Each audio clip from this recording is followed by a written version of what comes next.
안녕하세요. 자식 때문에 웃고 울고 산 세월이 수십 년이 된 늙은 여자입니다.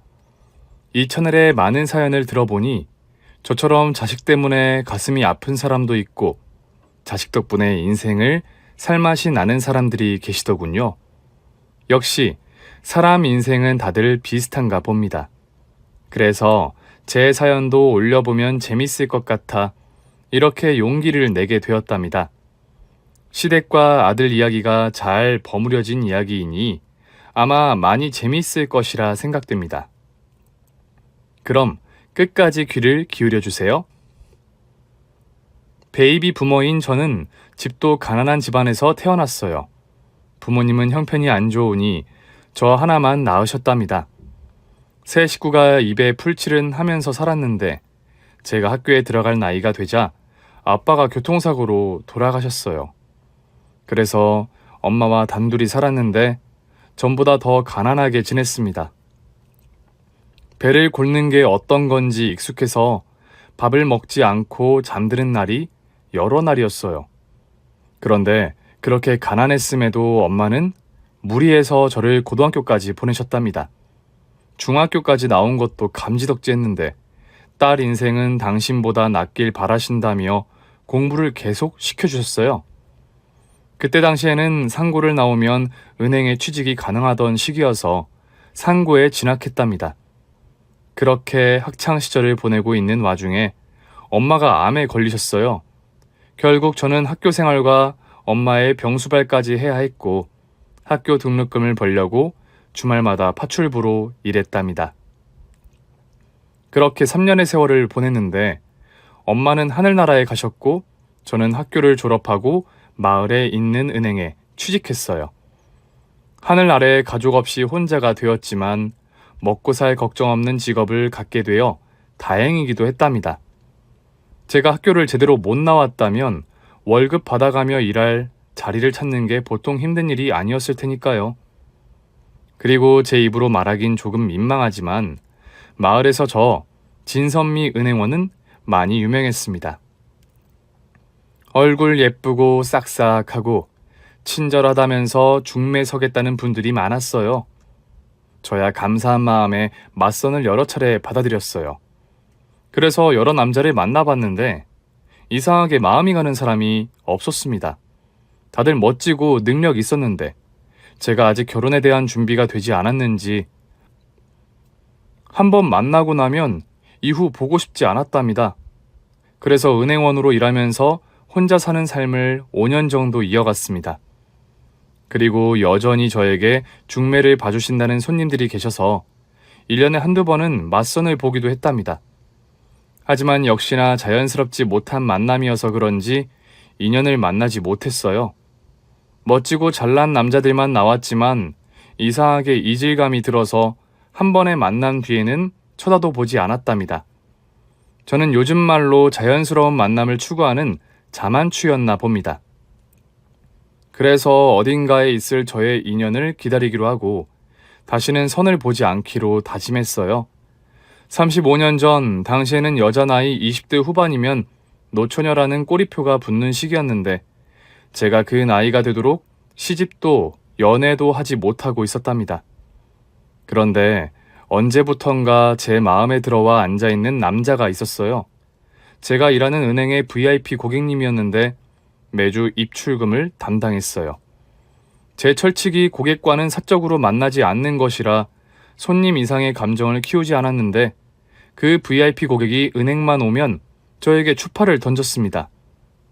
민씨, 오늘도 아름다우시네요. 지난주에는 가르마가 반대쪽이었는데 오늘 가르마가 훨씬 매력적입니다. 고객님, 무섭게 왜 그러세요? 이젠 저의 가르마 위치까지 파악하신 거예요? 당연하죠. 제가 미니 씨를 엄청 좋아하다 보니 눈에 보이는 건 모두 암기가 됩니다. 요즘 식사를 잘 못하시나 봐요. 살이 좀 빠지신 것 같은데. 정말 귀신이네요? 어떻게 저보다 저를 잘 아세요? 어떻게 알긴요. 자기가 좋아하는 여자의 안색을 몰라보면 그게 어디 사나입니까? 미니 씨, 제가 이렇게 능구렁이 마냥 들이댄 게 1년이 넘습니다. 이제 그만 저랑 데이트라도 한번 해줘야 하는 거 아닌가요? 매번 말씀드리는 거지만 저는 손님하고 사적으로 만남을 가지지 않습니다, 손님. 그럼 오늘부터 손님 안 할래요. 다음 주에 다른 은행 통장 만들어서 전 재산을 그리로 옮겨야겠어요. 그럼 이 은행에 타격이 좀 있을 텐데 괜찮으시겠어요? 네? 다른 은행으로 바꾸겠다고요? 김자유 고객님, 겨우 저 하나 때문에 은행을 옮기겠다니요. 괜히 저희 은행의 좋은 혜택을 놓치시지 마시고 다른 은행과 거래하지 마셨으면 하는 바람입니다. 알았어요. 그럼 나를 만나줘요. 아주 간단하잖아요. 고객 하나를 잃든지 거래를 유지할지는 미니 씨 결정에 달려 있습니다. 이렇게 끈질기게 저에게 들이대는 바람에 한번 만나보기로 했어요. 그와는 수십 번 얼굴을 봐와서 그런지 사적인 자리에서 만났을 때 이질감이 생기지 않았어요. 긴장도 되지 않고 마음까지 편안해져서 첫 데이트부터 오랜 시간을 함께 보냈답니다. 그 고객은 저를 계속 만나기를 바랬고 저도 싫지 않고 편안한 마음이 들다 보니 좋은 마음으로 사귀어 보기로 결정했어요. 그래서 그 일을 여러 번 만나보니 정말 좋은 사람이더군요. 돈 많은 부자여서 색안경을 끼고 나쁘게 보려고 했는데 단점이 하나도 보이지 않았답니다. 그동안 이렇게 좋은 남자를 눈앞에 두고 알아보지 못한 제가 한심하게 느껴질 정도였어요. 그런 그이를 깊이 사랑하게 된 저는 1년 동안 남부럽지 않은 연애를 하게 되었답니다. 그리고 곧 결혼까지 약속한 사이가 되었네요. 가족이 없던 저는 애인을 소개해줄 사람이 없었고 그이는 시부모님과 시동생 둘이 있어서 시댁에 가서 인사를 드리게 되었습니다. 저는 애인만 생각하고 다들 성격들이 좋은 거라 생각하고 들어갔는데 제 예상이 완전히 비껴나갔어요. 한 식구가 맞나 싶을 정도로 까칠하고 냉랭하게 저를 대했답니다. 시동생들은 저를 보는 둥 마는 둥 하고 방으로 들어가 버렸고 시어머니는 저에 대한 이야기를 들으시고는 허무한 한숨을 내쉬며 말씀하셨습니다. 뭐? 부모 없는 애라고? 고졸의 은행원? 아들, 너 지금 반항하는 거니? 회사 이사 자리 안 줘서 이러는 거면 2년 치워라. 내가 네 아빠한테 말해서 이사 자리 주라고 할 테니까. 엄마, 그게 무슨 말씀이세요? 제가 왜 반항을 하겠어요? 이사 자리요? 저 그런 거 필요 없어요. 지금도 충분히 만족하면서 살고 있다고요. 제 애인 예쁘지 않아요? 이렇게 사랑스러운 여자를 두고 어떻게 그런 말씀을... 뭐? 사랑스럽다고? 개코가 사랑스럽다... 이 한심한 자식아. 네 놈이 정략 결혼은 싫다고 해서 알겠다고 대답은 했다만 어디 이런 개거지 같은 걸 주워온 거야? 수준 안 맞는 걸 내 며느리로 드리라고? 야, 이 녀석아. 네 아빠 표정 봐라. 어이가 없어서 아무 말씀도 안 하시잖아. 엄마, 아버지, 저는 민이랑 꼭 결혼하고 싶어요. 정말 훌륭하고 예쁜 여자예요. 허락해 주세요. 네 놈이 좋은 선자리 다 걷어차고 데리고 온 여자 수준이 겨우 이런 애야? 너 호적에서 팔고 싶지 않으면 얘랑 당장 헤어져라. 내가 얘보다 100배는 예쁜 여자애들 줄 세워서 선보게 해줄 테니까. 시어머니는 저에게 심한 모욕감을 주시면서 불쾌감을 실컷 드러냈습니다. 시아버지는 의료기기를 제작해서 병원에 납품하는 회사를 운영하셨는데 의사 며느리를 두고 싶다며 빨리 저를 정리하라는 말씀을 하셨습니다. 그렇게 끔찍한 모욕을 당하고 시댁에서 나온 저는 당연히 애인과 헤어질 결심을 했답니다. 자율 오빠, 우리 그만 헤어지자. 나도 자존심이 있는 여자야. 이런 취급 받아가면서까지 시집 가고 싶지 않아. 내가 오빠 아니면 결혼 못할 것도 아니니까 여기서 끝내자. 민이야, 너까지 왜 그래? 우리 부모님이 반대할지도 모른다고 했잖아. 이게 반대하는 정도야? 날 그냥 인간 쓰레기 취급을 했다고. 됐어. 길게 말해봤자 좋은 소리 안 나와. 우리 좋았던 기억만 남기고 헤어지는 거로 하자. 알았지? 안 돼. 난 너 없으면 못 살아. 내가 너랑 여기까지 오려고 얼마나 많은 정성을 쏟는지 알잖아. 민이야, 설사 우리 부모님이 끝까지 반대해도 난 널 포기 못해. 날 호적에서 파든 내놓은 자식 취급을 하든 너랑은 꼭 결혼하겠다고. 나 능력 있는 남자인 거 알지? 우리 아버지 회사에서 나와도 밥벌이는 하면서 살 수 있단 말이야. 그이는 천륜까지 끊어가면서 저와 결혼하겠다고 고집을 부렸습니다. 제가 100번이고 1000번이고 안 된다고 이별을 고해봤지만 A는 제 곁을 떠날 생각조차 하지 않고 있더군요. 저는 밀어내려고 여러 번 시도했지만 그는 자기가 한 말 그대로 시댁에서 완전히 나와버렸답니다. 시아버지의 회사도 물려받지 않겠다고 통보하고 시댁 식구들과 절연하겠다고 말하고 나왔다네요.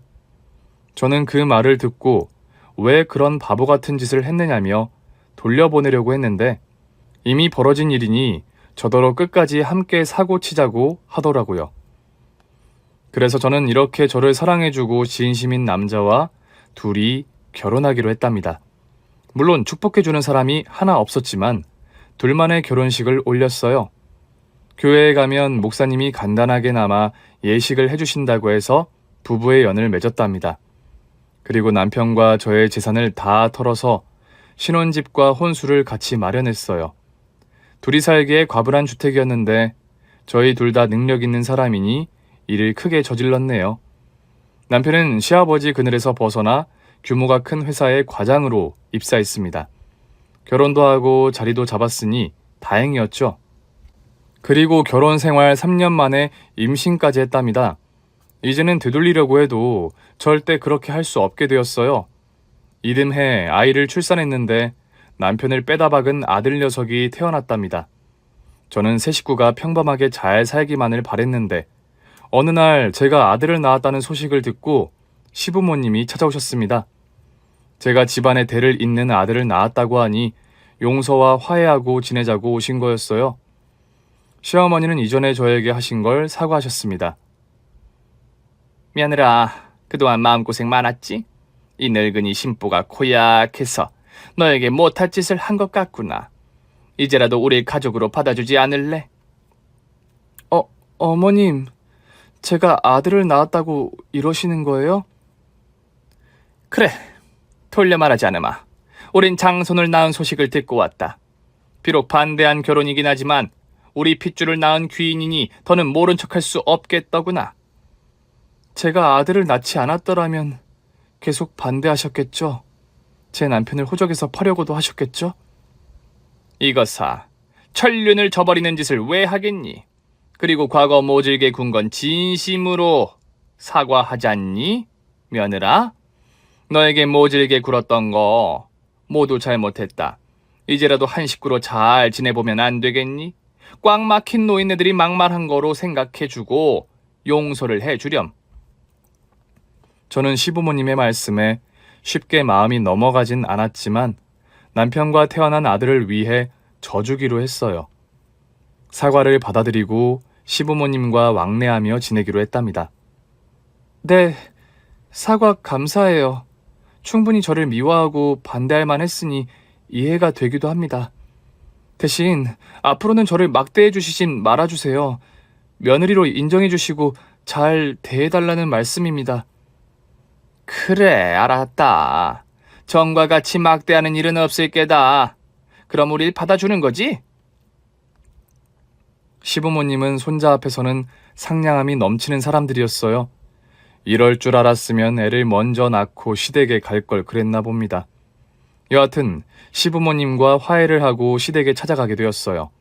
저와 남편이 밖에 나와 사는 동안 시동생 둘이 결혼을 해서 가정을 꾸려서 다 같이 얼굴을 트고 인사하고 잘 지내보기로 한 거죠.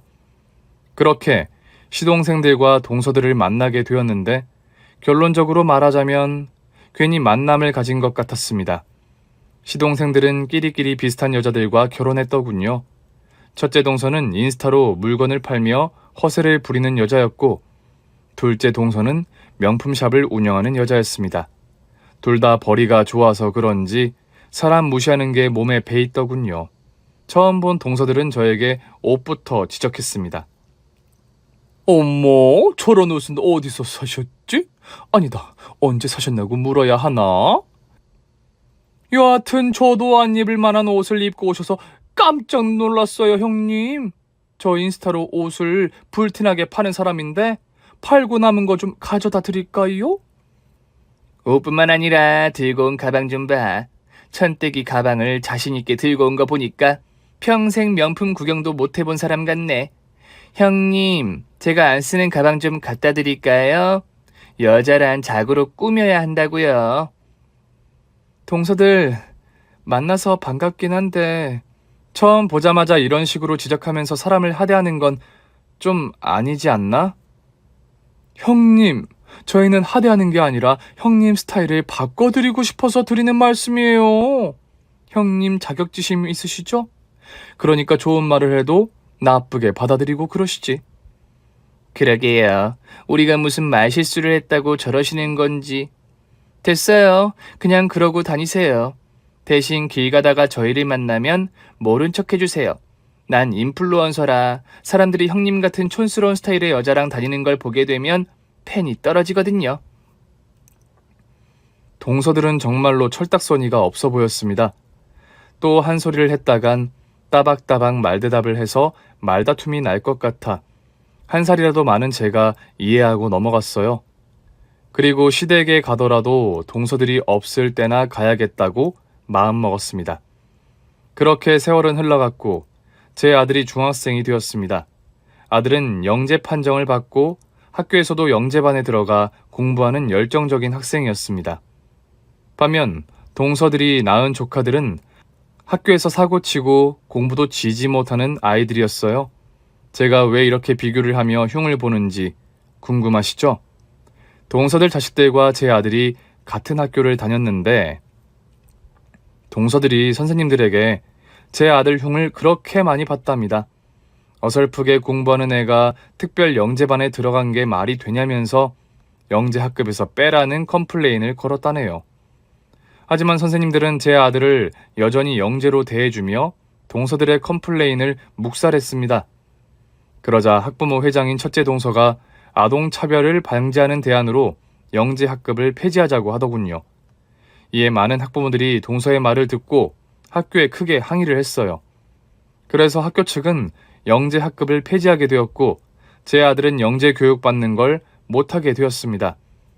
남 잘 되는 꼴을 못 보는 두 사람이었기 때문에 이런 일이 벌어지게 된 거죠. 제 아들은 영재 학급 수업을 받지 않아도 상관없다며 보통 학생들처럼 학교를 다녔답니다. 이후로도 동서들과 갈등을 빚는 여러 사건이 있었지만 과감하게 무시해버리고 말았어요. 제 아들이 잘났으니 그렇게 모질게 구는 거구나 하며 자격지심이 있는 사람이라 생각하고 말았죠. 세월이 조금 흘러 제 아들이 고등학생이 되었는데 머리가 영특했던 아들은 전교 1등은 물론이고 전국 모의고사에서도 5등 안에 들었답니다. 서울대는 따놓았다는 말을 학교 선생님에게 귀가 따갑게 들었죠. 하지만 그런 행복은 얼마 가지 못했답니다. 혼자 등하교를 하던 아들 녀석이 비 오는 날 우산을 쓰고 횡단보도를 건넜는데 앞이 잘 보이지 않았던 차량이 아들을 치고 말았어요. 소식을 듣고 병원에 갔더니 의사 선생님은 사고 당시 오른쪽 다리가 절단됐다며 봉합수술을 시도하고 있으니 기다려달라고 하더군요. 저와 남편은 그 말을 듣고 두 손을 모아 간절히 기도했습니다. 제 아들이 무사히 두 다리로 걸어 나올 수 있게 해달라면서 말이죠. 하지만 저희의 기도는 아무것도 들어주지 않았습니다. 절단된 다리는 다시 아들의 일부가 되지 못하게 되었답니다. 평생 한 다리로만 살아야 하는 아픔을 가지게 되었어요. 이에 저는 아들 앞에서 눈물을 흘리지 않으려고 무던히 애를 썼습니다. 다리 하나 없다고 해서 인생이 실패하는 게 아니라고 곱씹어가며 설명해 주었어요. 그러자 아들은 배시시 웃으며 대답했습니다. 엄마, 목숨을 잃지 않았잖아. 다리 하나 잃었다고 인생이 망하지 않는다고. 난 괜찮으니까 괜히 애쓰는 말을 하지 않아도 된다고. 그렇습니다. 아들은 워낙 긍정적인 데다 정신이 강해서 다리를 잃었다고 분노하지 않았습니다. 오히려 이번 사고 계기로 더 열심히 공부해서 장애인들이 편한 세상을 만들어 보겠다는 말을 했답니다. 제 속으로 낳은 자식이지만 정말 대단하고 대견스럽게 느껴졌네요. 한편 제 아들이 사고를 당하고 퇴원했을 때 동서 둘이 찾아와 비아냥거렸습니다. 제발 오지 않았으면 좋겠는데 선물을 바리바리 싸들고 와서 문을 열어달라고 하더군요. 동서들 웬일이야? 내 아들이 병원에 있을 땐 코빼기도 보이지 않더니? 형님, 그거야 우리가 바빠서 못 간 거죠. 항상 마음은 조카 애한테 가 있었단 말이에요. 맞아요, 형님. 우리 큰 조카가 사고 났다고 했을 때 얼마나 가슴이 찢어지게 아팠는 줄 아세요? 그렇게 생각해준다니 고맙네. 어서 들어와. 동서들은 누워있는 제 아들에게 선물을 내밀었습니다. 그리고 포장을 뜯어봤더니 둘째 동서가 준 건 인라인 스케이트였어요. 이게 뭐야? 스케이트? 동서, 지금 내 아들을 조롱하러 온 거야? 내 속을 뒤집으려고 온 거냐고! 엄마, 화내지 마. 인라인 스케이트는 한쪽 발로 타보면 되잖아. 나 재활하라고 사다 주신 것 같으니까 괜히 뭐라 하지 마. 역시 우리 조카가 엄마보다 낫네. 이 작은 엄마의 마음을 알아줘서 고맙다, 큰 조카. 저는 분노를 억지로 꾹꾹 눌렀고 아들이 막내 동서가 준 선물을 뜯어봤습니다. 그 선물은 아들이 꺼내자 저는 악을 쓰며 소리를 질렀어요. 너희들 지금 뭐 하는 거야? 사고 난 애한테 인라인 스케이트에 축구공? 지금 내 아들을 놀리려고 온 거야? 당장 꺼져! 니들이 가지고 온 선물 다 가지고 나가란 말이야! 형님, 다리 하나로도 축구할 수 있어요. 텔레비전 안 보셨어요? 장애인들 휠체어 타고 축구 같은 거 한다고요. 우린 조카 생각해서 선물 사왔는데 이런 식으로 나오시니까 어이가 없네요. 그러게 말이에요. 우리가 이 선물을 사려고 얼마나 많은 곳을 돌아다닌 줄 아세요? 조카애가 건강해지길 바래서 사온 선물이라고요. 동서들 말에 이어 아들 녀석이 괜찮다고 고마운 선물이라고 했지만 저는 더는 참을 수가 없었습니다. 그래서 두 년의 손목을 잡고 제 집에서 내쫓아 버렸습니다. 제 아들은 다리가 불편해서 학교 생활을 더는 할 수 없게 되어 자퇴를 하고 집에서 검정고시를 치렀어요. 똑똑한 아이이다 보니 한 번의 시험을 합격했고 혼자 대입시험을 준비하기 시작했답니다. 그리고 이듬해 수능 점수가 나왔는데 만점은 아니지만 아주 훌륭한 점수를 받았어요. 명문대에 들어갈 수 있었는데 아들이 선택한 대학은 서울대학이었습니다. 불편하게 학교를 다니긴 했지만 자동 휠체어도 있고 장애인 택시 요금도 저렴하니 스스로 다닐 수 있다며 저희 부부의 도움을 받지 않겠다고 했어요. 저와 남편은 아들의 의사를 존중해 주었고 알아서 잘 헤쳐나가리라 믿었어요. 한편 동서들의 아들들은 개인 과외를 어떻게 해줬는지 모르겠지만 명문대에 들어갔다고 하더군요. 이걸 신경 쓰지 않고 지내려고 했는데 동서들과 마주치지 않을 수가 없어 잘난 척을 들어야만 했답니다. 시부모님은 제 아들이 다리 하나를 잃었지만 귀한 장손이라며 자주 시댁에 불러 보양식을 먹이고 귀하게 여겨주셨습니다. 동서들은 시댁에서만큼은 제 아들을 조롱하진 않았는데 틈틈이 놀려먹는 소리를 했답니다. 큰 조카, 소금이 떨어졌네. 나가서 소금 좀... 아이쿠, 내 정신 좀 봐. 큰 조카가 심부름하기에는 무리지. 형님, 무리라니요. 큰 조카도 할 수 있어요. 휠체어 타고 다녀오면 되잖아요. 에? 아무리 그래도 빙신을... 아니, 장인한테 심부름을 시키면 쓰나? 그냥 우리 아들 시켜야겠네. 사지 멀쩡한 아들, 가서 소금 좀 사와라. 시어머니가 못 듣는 틈을 타서 이런 식으로 조롱했답니다. 정말이지 천박하고 무식해서 얼굴만 봐도 역겨웠어요. 한편 아들은 이런 말을 들어도 한 귀로 듣고 다른 귀로 흘려버렸습니다.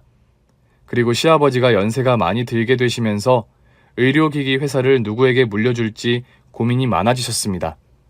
제 남편이나 시동생들 중 하나에게 넘겨주려고 했지만 모두 시아버지 눈에 들지 않는다고 하셨어요. 또 젊은 오너가 이끌길 바란다고 하셔서 고민이 이만저만이 아니었습니다. 이에 남편은 지금 다니는 회사에 충분히 만족해서 시아버지 회사를 물려받을 생각이 눈꼽만큼도 없었는데 시동생들은 달랐습니다. 자기들이 잘 이끌 테니 제발 좀 넘겨달라고 졸라댔답니다.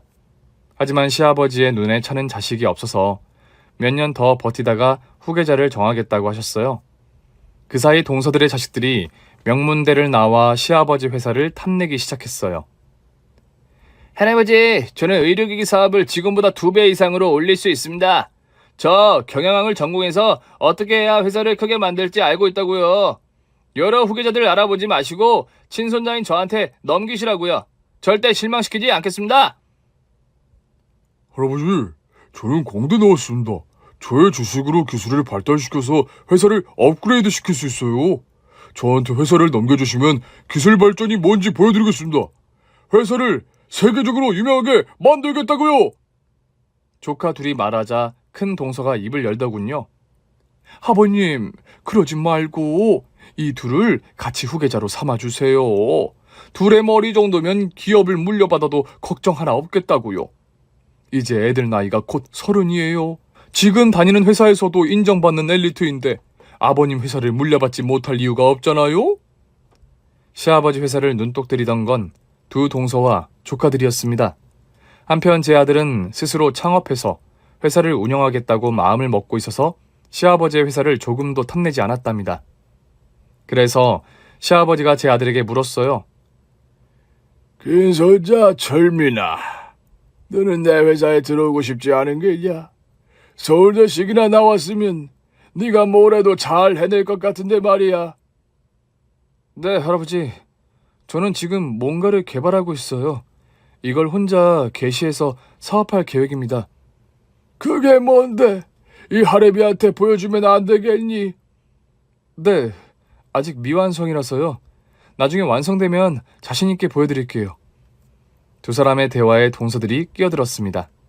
치, 개발은 무슨 서울대 나왔다고 다 천재일까요?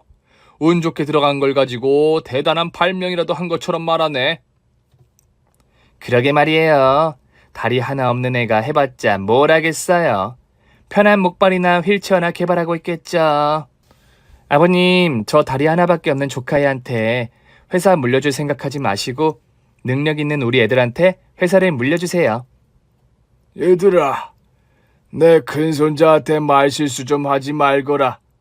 다리가 없다고 비아냥대는 거 듣기 거북하구나. 시아버지의 말씀에 동서 둘은 입을 다물었어요. 하지만 시시때때로 제 아들이 다리 없는 걸 가지고 실컷 조롱해 댔습니다. 신발을 살 때 왼쪽 신발만 파느냐고 묻지를 않나. 가운데 다리가 있으니 다리가 2개가 맞지 않느냐라는 등등의 조롱이 끊이지 않았습니다. 제가 화를 내면 그때만 조용하고 나중에 또 그런 막말을 했답니다. 제 아들이 서울대에 들어갔을 때부터 조롱은 배로 늘어나 있었어요. 지들 자식보다 잘났으니 다리 하나 없는 걸 가지고 시시때때로 시비를 걸었답니다. 하루는 이들이 휠체어를 타고 가다가 바퀴가 어느 틈에 걸려서 움직이지 못하고 있었는데 이때 동서 둘이 지나가다 발견하고 낄낄 웃었답니다. 두 사람은 아들을 도와주지 않고 이렇게 말했다고 하더군요.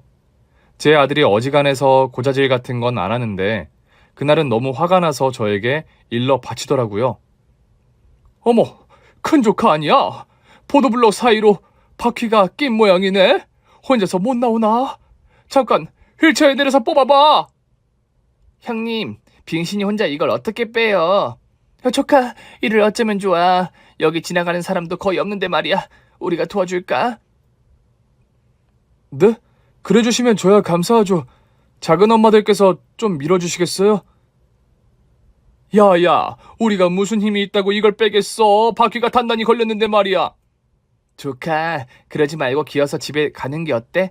너 군대 면제돼서 잘 모르겠지만 포복으로 기어가는 훈련이 있어. 군대 안 갔다 온 거 지금 만회한다 생각하고 바닥을 기어서 짐까지 가봐. 그래, 우리 자식들은 다 군대 다녀왔잖아. 너만 군대 안 간 게 억울했는데 오늘 기회가 왔으니 군인처럼 포복으로 기어서 집에 가봐. 아, 네. 저는 그럼 다른 사람이 지나갈 때까지 기다릴게요. 작은 어머님들은 그만 가보세요. 우린 구경할 건데 네가 어떻게 이 난관을 헤쳐나가는지 말이야. 결국 지나가는 행인 하나가 아들의 휠체어를 돌 사이에서 꺼내줘서 무사히 지나갈 수 있었답니다. 그 둘이 얼마나 심하게 말했던지 집에 온 아들이 처음으로 남 흉을 보더군요. 저는 그 말을 듣고 당장 동서들을 찾아가 난리를 쳐줬습니다. 머리끄댕이를 잡고 온갖 막말을 퍼부었죠. 그랬더니 두 동서는 그대로 시댁으로 가서 제가 벌인 일을 일렀어요. 시아버지한테 저 같은 며느리의 아들에게 기업을 물려주는 게 맞느냐며 항의를 했답니다. 그러니까 동서들은 자기 새끼들이 회사 물려받게 하려고 흠집을 내려고 일부러 계획한 일이었던 거예요. 시부모님은 저를 불러 앉혀서 동서들에게 손찌검을 한 건 매우 잘못한 일이라며 꾸중을 하셨는데 그렇다고 회사 후계자를 조카 애들한테 준다고는 말씀하지 않았답니다. 동서들은 만행은 계속되었는데 글로 모두 적으면 책 10권이 나올 겁니다. 그렇게 시간이 흘러 제 아들이 30대 중반이 되었어요.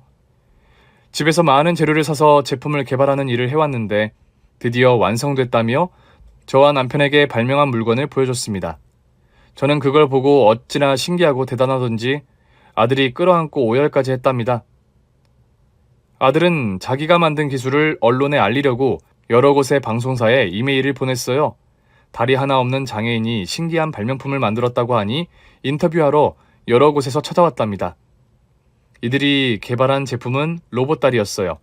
장애가 있는 아들이 수년 동안 연구해서 제작한 게 바로 다리였던 겁니다. 세상의 많은 장애우를 위해서 만든 로봇다리를 선보이자 기자들 뿐만 아니라 방송국에서 촬영까지 나왔어요. 한 교수는 노벨상을 받으면 기술이라고 극찬하기도 했답니다. 텔레비전 뉴스에 나온 걸 알게 된 동서들은 개거품을 물고 저희 집으로 다 같이 찾아왔어요. 시아버지는 의료기기 사업 중 이렇게 위대한 발명품은 처음 봤다며 무조건 당신의 후계자로 앉으라고 권유하셨다는 이유로 따지러 온 겁니다.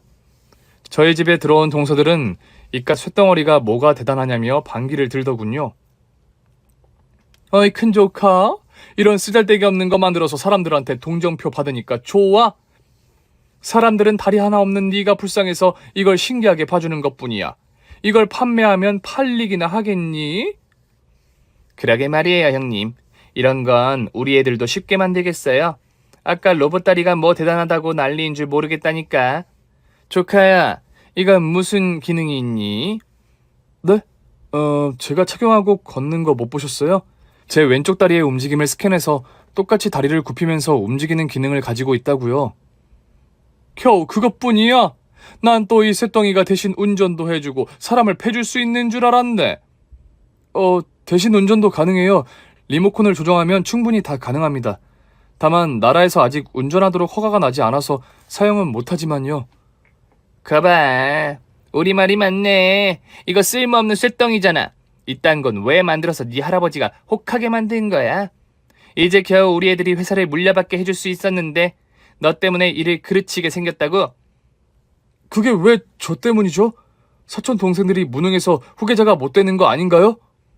어머, 얘 말하는 거 봐라. 이깟 로봇다리 하나 만들었다고 눈에 뵈는 게 없나 보네. 동서, 안 되겠다. 야, 너 남자 구실은 하니? 다리 하나 없어서 여자랑 재미 못 보는 게 억울해서 이깟 다리를 만든 거 아니야? 그래봤자 넌 빙신이라 여자랑 연애 같은 건 못할 거다. 그 말을 듣고 저는 동서 둘에게 소리를 질렀습니다. 동서들, 할 말 안 할 말 구분해서 해! 내 아들 다리 하나 없는 거로 그동안 많이 조롱해왔지? 그런데 이제는 뭐? 남자 구실을 못할 거라고? 터진 입이라고 그따위로 짓거려도 되는 거야? 아니 형님, 남자 구실이야 할 수 있겠죠. 그런데 받아주는 여자가 있겠어요? 어떤 골빈년이 다리 없는 빙신이랑 그 짓을 하겠어요? 그러게나 말이에요. 형님 아들이 아무리 대단한 발명을 해도 빙신인 건 달라지지 않아요. 이에 저는 동서들에게 나가라고 경고했습니다. 더는 못 봐주니 눈앞에서 꺼지라고 말이죠. 그랬더니 아직 볼 일이 남았다면서 아들의 로봇다리를 치우려고 하더군요. 이 로봇다리 우리가 다 치워버리자. 이것 때문에 시아버지가 혹해서 저 빙신한테 회사를 물려주겠다는 거잖아. 다 부숴버리고 우리 계획대로 하자고. 우리 애들을 후계자로 앉히잔 말이야. 네 형님, 다 없애버리자고요. 아유, 내가 이것들은 뉴스에서 보고 얼마나 화딱지가 나던지. 우리가 아버님 마음을 돌릴 방법은 이거 다 부숴버리는 것뿐이에요. 동서 둘이 거실에 진열된 로봇 다리 3개를 바닥에 던져버렸어요. 시부모님이 말렸지만 무시하고 행동하더라고요. 그 순간 제 아들이 경고했습니다. 작은 엄마들, 그게 그렇게 쉽게 부서지는 게 아닌데. 그렇게 막 만지면 큰일 나요. 이 로봇 다리는 방어 모드가 있어서 공격하면 다치신다고요. 뭐래? 이깟 쇳덩이가 공격을 한다고? 야, 하나도 안 무섭거든? 그런데 그 순간 아들의 로봇 다리에서 빨간 불빛을 내며 움직이기 시작했어요. 자유자재로 움직이며 동서 둘에게 발차기를 시작했습니다. 이게 뭐야? 이 쇳덩이가 미쳤나? 이거 큰 조카 네가 한 짓이지? 당장 멈추지 못해? 이놈이 작은 엄마들을 놀리고 있는 거지? 이 고철이 내 엉덩이를 때렸어. 야, 이거 정지시키지 못해? 이거 쇳덩이라 맞으면 겁나 아프다고. 이거 제가 조종하는 게 아니에요. 제가 아까 분명히 말씀드렸잖아요. 방어 모드가 있어 큰일 날 거라고요. 장애인을 공격하는 인간들이 있으면 자동으로 반격하게 설정했단 말입니다. 이건 제가 조종할 수 없어요. 뭐? 그럼 우린 어떻게 되는 건데? 그게 아무래도 두 분이 쓰러질 때까지 맞으셔야 할 거로 예상됩니다. 아들의 말이 끝나기 무섭게 로봇 다리 3개가 자동으로 움직이며 동서 둘의 다리와 엉덩이, 몸통을 사정없이 때리기 시작했어요. 티타늄 재질이라 매우 단단해서 동서 둘이 몇 대 맞고 바닥에 쓰러졌답니다. 이건 나 죽네. 이 구철 덩어리를 그냥 확. 안 되겠어. 동서 다리 하나 잡아봐. 이거 밖에다 내던져버리자고. 네, 형님. 밖에다 버리면 지가 무슨 수로 올라오겠어요? 베란다에 던져버리자고요. 동서 둘은 로봇다리 하나를 붙잡고 베란다로 향했습니다. 그런데 다른 두 로봇다리가 엉금엉금 걸어가 동서 둘의 엉덩이에 똥침을 박아버리더군요. 이 고철덩어리가 미쳤네. 이건 내 똥꼬야. 형님, 안 되겠어요. 저희 도망가요. 이 고철들이 우릴 잡아먹을 기세라고요. 동서 둘은 로봇다리를 집어 던지길 포기하고 현관문을 향해 뛰어갔습니다. 하지만 이미 로봇다리 셋이 현관문 앞을 지켰습니다. 그때 아들이 말했습니다. 작은 엄마들, 그냥 나가는 건 어려워요. 저와 엄마한테 사과하는 걸 보여야 방어 모드가 꺼질 것 같습니다. 뭐야? 넌 기계를 어떻게 만들었길래 우리더러 그런 치욕스러운 짓을 하라는 거야? 형님, 지금 우리 엄청나게 얻어 터졌잖아요. 그만 시키는 대로 하고 여기서 빠져나갑시다. 아우, 진짜 내가 살다 고철덩어리 때문에 비굴하게 사과까지 하게 생겼네. 알았어, 사과하면 되잖아. 형님, 큰조카, 우리가 잘못했네요. 미안하게 됐어요. 됐지? 자, 로봇다리들, 이제 자동 방어 모드 해제해. 작은 엄마들, 그거 가지고는 안 돼요. 무릎 꿇고 빌어야 됩니다. 제가 로봇다리의 설정값을 그렇게 잡아뒀거든요. 장애인을 공격하면 무릎 꿇고 빌어야 해제가 되도록 설정했다고요. 이건 제가 해체할 수 있는 게 아니니까 얼른 진심으로 사과하세요. 그렇지 않으면 저 로봇다리가 두 분이 불구가 될 때까지 공격할 거예요. 뭐가 이렇게 복잡해? 그래서 우리더러 네 엄마랑 나한테 무릎을 꿇으라고? 모양 빠지게 이게 뭐하는 짓인지 모르겠네. 난 못해. 형님, 저 로봇다리 보세요. 당장이라도 공격할 것 같단 말이에요. 일단 사고 봅시다. 여기 빠져나가려면 시키는 대로 해야 한다고요. 진짜 필요해 하는 거야? 그래, 좋다. 눈 딱 감고 사과하자. 그러자 두 동서는 저와 아들 앞에 무릎을 꿇었습니다. 잘못했다고 빌었는데 로봇다리는 현관문 앞에 비켜주지 않았어요. 작은 엄마들, 아무래도 눈물로 사죄하셔야 할 것 같아요. 로봇다리에 달린 센서에 눈물이 보여야 방어 모드가 해제된다고요. 그랬더니 두 동서가 황당한 표정을 짓더군요.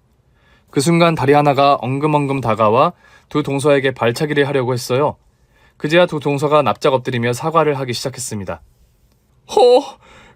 형님, 미안해요. 저희가 잘난 조카를 시샘하느라 그동안 막대 먹은 짓을 했어요.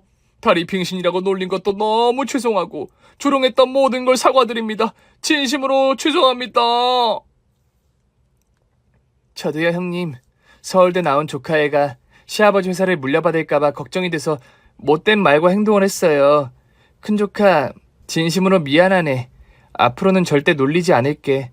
그러자 로봇다리가 물러나더니 현관문 앞에서 해산했습니다. 어머, 드디어 통했나 보다. 동서, 우리 빨리 나가자. 네네, 형님. 우리 다시는 큰 조카를 조롱하지 말자고요. 그리고 다신 여기 오지 말아요. 두 동서가 나가자 제 아들이 낄낄거리며 웃더군요. 그래서 제가 물었습니다. 아들, 방어 모드인지 뭔지 가짜지? 다 거짓말이야. 내 뒤에 조종하고 있었어. 작은 엄마들 홍구멍을 내주려고 말이야. 그래, 잘했다. 저런 것들은 맞아도 싸지. 앞으로 저것들이 또 까불면 똑같이 해줘라. 그날은 그렇게 키득거리며 웃는 것으로 마무리가 됐습니다. 그리고 얼마 후 시아버지가 제 아들을 찾아와 진지하게 말씀하셨어요. 당신의 의료기기 기업체 후계자에 대한 이야기를 하시러 오셨죠? 우리 큰 소자 아주 훌륭한 일을 했더구나. 한국뿐만 아니라 해외에서도 네가 만든 로봇 다리로 난리란다. 철민아, 네가 이 하레비 회사를 이끌어주지 않을래? 너라면 내가 모든 걸 맡기고 은퇴할 수 있을 것 같은데 말이야. 그럼 제가 마음대로 운영해도 되는 거예요?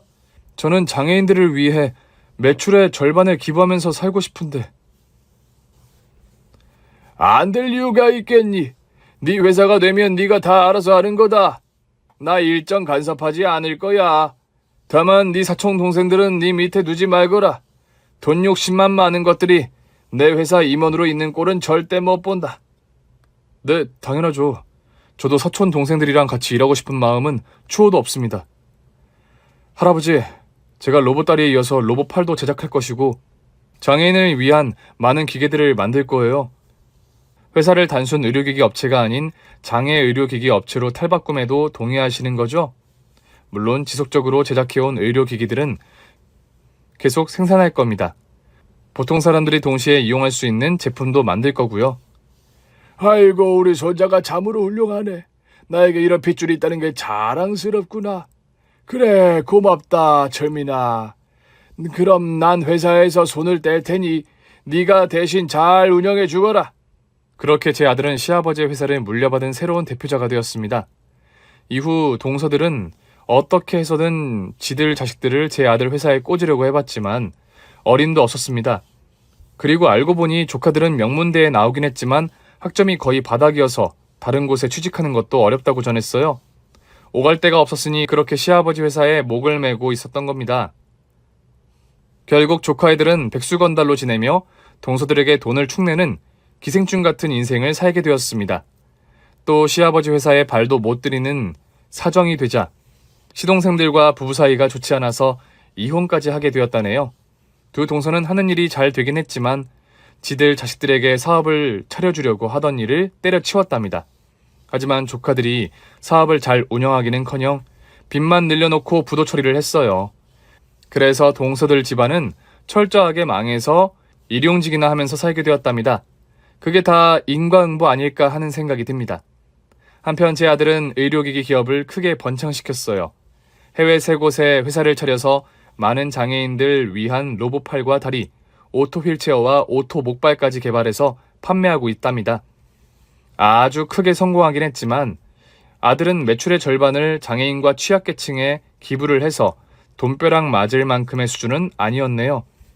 이렇게 성공한 제 아들은 로봇 다리를 장착하고 일반 사람들처럼 잘 걸어다니고 있어요. 옷을 입고 다니면 거의 티가 나지 않을 정도로 완벽하답니다. 그리고 회사 여직원과 사랑에 빠져 결혼까지 하게 되었어요. 그 여직원은 사고로 왼팔이 하나 없었는데 아들이 개발한 로봇팔 덕분에 양손으로 일할 수 있었답니다.